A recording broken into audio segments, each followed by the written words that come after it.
Hello guys, ഞാൻ ഇന്ന് കയർ വലിക്കാൻ പോവുകയാണ്. കയർ വലിച്ചിട്ട് നാളെ കാണാം. എനിക്ക് തോന്നുന്നു കുറച്ച് നാളായി ഞാൻ ഈ കയറൊക്കെ ഇങ്ങനെ വലിക്കാൻ തുടങ്ങിയിട്ട്. രാവിലെ തന്നെ ഒരാൾ സ്വന്തമായിട്ട് ഉണ്ടാക്കി കസേരയൊക്കെ ഇരുന്ന് നോക്കി പരീക്ഷിക്കുകയാണ് വല്ല പ്രശ്നം ഉണ്ടോന്ന്. അപ്പൊ നോക്കിയപ്പോൾ പാരാസൈലിംഗ് തുടങ്ങി അവിടെ എല്ലാവരും പോയി തുടങ്ങി. പിന്നെ നമ്മൾ ഗസ്റ്റിനെയും കൊണ്ട് ഡൈവിങ്ങിന് പോയി. എന്താണെന്നറിയത്തില്ല, ഇപ്പൊ ഭയങ്കര ഗസ്റ്റാണ്, എന്തുകൊണ്ടാണെന്ന് അറിയത്തില്ല. പിന്നെ അവിടെ ഇരുന്നിട്ട് ഫോണില് കയറ് വലിച്ച് വലിച്ച് വലിച്ച് വലിച്ച് വലിച്ച് ഇരുന്നു. കാരണം ആങ്കർ കേട്ടണമല്ലോ, അങ്ങനെ ഞാൻ ഇരുന്ന് വലിച്ചോണ്ടിരുന്നു. കുറേ നേരം എടുക്കും ഇത് വലിച്ച് കയറ്റാൻ.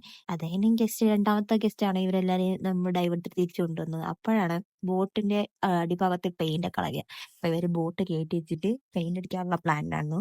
ഇത് ബോട്ട് വൃത്തിയാക്കാൻ പോയാളുടെ അവസ്ഥ ഇതാണ്, പടയപ്പേനെ പോലെ കിടപ്പുണ്ട്. പിന്നെ രാത്രിയായപ്പോ അപ്പുറത്ത് ഏതോ ഒരു റിസോർട്ടിന്റെ വാർപ്പായിരുന്നു. അങ്ങനെ അവര് ബിരിയാണിയൊക്കെ തന്നായിരുന്നു. അപ്പൊ നമ്മള് ബിരിയാണിയൊക്കെ കഴിച്ചു. പിന്നെ ഇവരോടെ ഇരുന്നിട്ട് ചിരി തുടങ്ങിയതാ. ചിരിച്ച് ചിരിച്ച് അങ്ങനെ വഴിയായി. എല്ലാവരും പല വഴിക്ക് ഓടാനൊക്കെ തുടങ്ങി. പിന്നെ എന്തേലും വരുമോന്ന് വരെ പേടിച്ചമ്മള്. കാരണം ഇങ്ങനെ ചിരിച്ച് കഴിഞ്ഞാൽ എന്തെങ്കിലും നാളെ പണി കിട്ടുമല്ലോ. ഇപ്പൊ ഗസ്റ്റ് കൂടുതലുള്ളതുകൊണ്ട് വേറെ പണിയല്ല, ഇത് തന്നെയാണ് വലിയ പണിയെന്ന് നമുക്ക് മനസ്സിലായി. അപ്പൊ ഇന്ന് ഇത്രയുള്ളൂ. Okay, by.